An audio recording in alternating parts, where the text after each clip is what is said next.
break. We've been joined by Denny Hamlin. Denny, we appreciate you coming by and spending some time with us. Obviously, the race did not pan out how you personally would have preferred, but had the opportunity to go to victory lane and congratulate Tyler. Talk to us a little bit about his last lap pass there to pull off the win.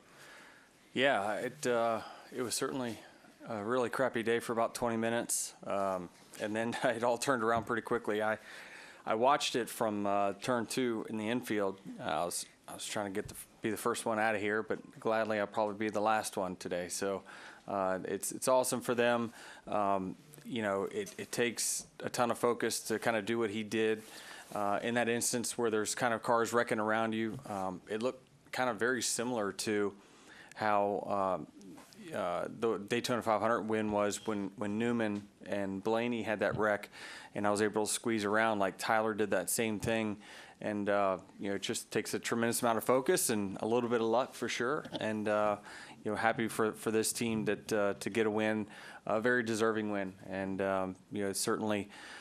The strategy played out right. I mean, it was our misfortune, but it was their fortune that got them up front, and they worked the lines perfectly, kept themselves in position, and Tyler did a great job. And a spotter those last few laps working together with Martin Truex. All right, we'll go ahead for questions. If you have a question for Denny, go ahead and raise your hand. We'll get a mic to you. Who would like to kick us off? Okay, we'll start up front with Zach.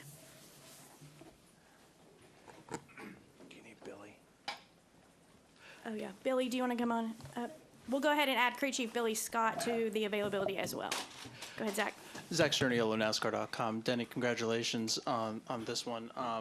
What did you see from Tyler controlling that outside lane throughout those closing laps? Really, as kind of just controlling that whole top lane. Yeah, I mean, it's so important. You know, I'm sure he's pretty much wide open the entire time. He's just hoping that car 2, car 3, car 4 is all, you know, staying bunched up, because it, you know, really is it's a game of numbers when you come down to it at the end. And you know, certainly I liked his chances leading a line. My only concern was if someone decided to pull up in front of him, and then, you know, next thing you know, Brad takes the inside line, McDowell takes the outside, then you're boxed out, and you really got no shot at that point. So I think I liked his chances as long as he kept controlling it, and he did. And he made some great side drafts that kept him, you know, kept the inside lane pulled back. And it really, it's also a testament to, you know, Martin Truex and you know, Ty Gibbs and those guys that are kept that line moving. That was a very key moment. All right, we'll go to Justin in the back. Justin Schuler, kicking the tires. Denny, you were talking about the comparison with your Daytona win with Hamlin and or with Newman and Blaney. Just kind of walk through like the field vision that's needed when you're that third or fourth car and you have something like that happen, because obviously for us it's in the blink of an eye. Yeah. I'm sure for you it's in the blink of an eye, but when you go back and like slow it down and see those angles, like what are you looking for and different things like that, and even maybe some eyes in the sky with your spotter too? Yeah, I mean, the spotter definitely plays a role, but I think at that point the driver kind of takes over, and you know, when he sees that 2 cars get crossed up in front of him right there, I think the biggest key is trying to hold just a steady wheel. You know, any abrupt turns left or right, and you're going to end up kind of crashing yourself. But it was a key moment that, you know, it seemed like when the 6 and the 34 got together, it slowed the 6's momentum down just enough to where Tyler was able to get back to his right rear quarter panel and then pull him back. And so it looked really, really similar. And so I saw it, and I knew right away that it was over from that point. You know, as soon as I saw the 34 crossing over the nose and he was beside the 6, I knew it was over at that point. So, yeah, it was you just as a driver just try to tunnel vision. You want to stay as close to that inside car as possible and not make any abrupt moves. All right, I believe we had a question over here to the left. You have a question too? Okay. We'll get you a microphone. Can I have a microphone up front, please, as well? Thank you. Luke Sortino, Stanford Sports Analytics. Denny, I was wondering if that last wreck that happened when all the Toyotas came out, if that was the reason that put Tyler Reddick in his best position to win, or if you think that strategy would have worked out on its own, and some of the other Toyotas would have had a chance to win there at the end as well. Yeah, I'll just defer to Billy. You probably saw the numbers. You know, I thought that the lap times when we came back out, we ran one really, really fast lap, and that's all we needed to do. We didn't need to do any more than what we were doing from my seat. But I think we were going to – I'll let him speak to it, but I thought we were going to cycle to the front no matter what at that point. Yeah, that was our hope of it, and like you said, it looked promising there. So it would have been really interesting for it to play out and see. And we thought we were in a good spot anyway with leading our pack, and we got formed up really nice. We had all of our cars together.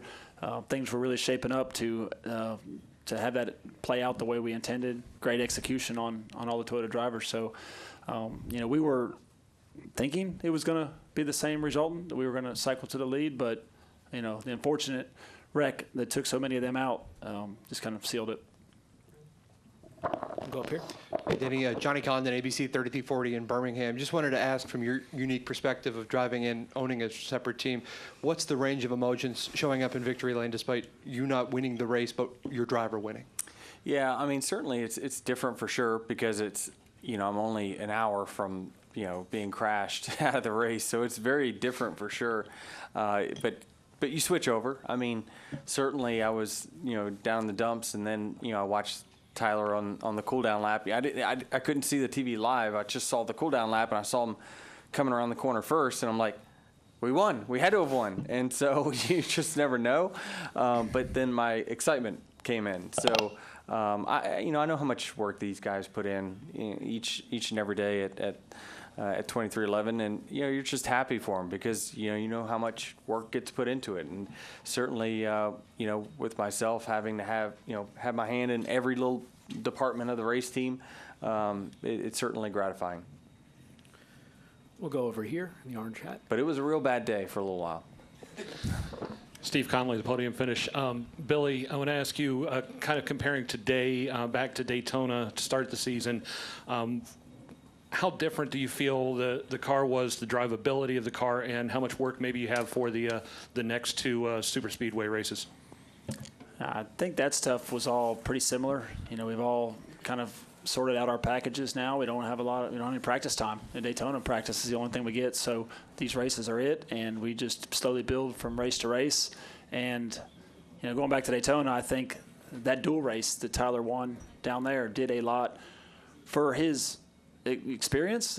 We worked a lot on super speedway racing this winter, and did a lot of film studying and a lot of discussion between him and the spotter, and we had a different plan going in this year, and he's done well, and I think that win down there gave him the confidence that he can do this, and that he expects to run up front now. We'll go to Kelly and then Zach. Kelly, CrownRacer.com. Denny, Bubba gets a lot of credit and praise for how good he is at super speedways. Is Tyler an underrated super speedway driver? I never really studied his results that much on super speedways.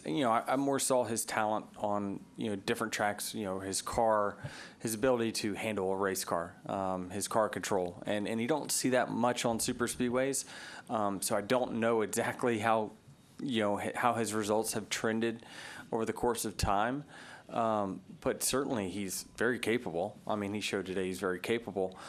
Today was a different kind of race for sure. There wasn't really much racing going on until that wreck happened with the Toyotas. And then from that point on, everyone's good on fuel, and then it's all out from there.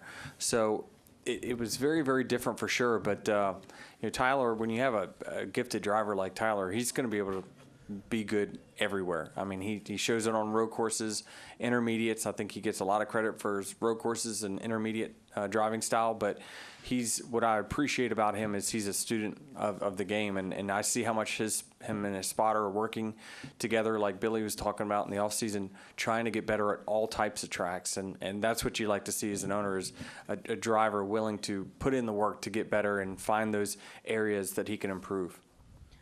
Billy, can you just assess where this team is to have a win through the first 10 races? You guys were already top 10 in points, so just kind of break down what you guys feel like has been going well, and maybe some of the things that you want to now do with a win under your belt going forward. It certainly opens up the opportunity to take some chances at times coming up, but truthfully, we've been mad at least 2 other times we left the racetrack and not having gotten the win. So coming into this race, we said the biggest thing we needed to work on, or at least work on our results at, were the speedway races. Having gotten crashed out essentially in the Daytona 500 and at Atlanta, those were 2 of our 3 races that we had a really poor finish. And since then, we felt really strong about the normal oval track downforce racing, and speedway racing was something we had circled all along to get improve on and to at least try to get a good finish at. And today obviously does a lot for that. Not just to win to get qualified in the playoffs, but also having confidence coming back here in the playoffs, and a good baseline there. Zach Sterniel at NASCAR.com. Billy, I want to start with you on Michael Jordan being here, celebrating that moment on pit road with him as he's holding Bo and Alexis there as well. Just how significant is that moment for you to be able to celebrate that with him?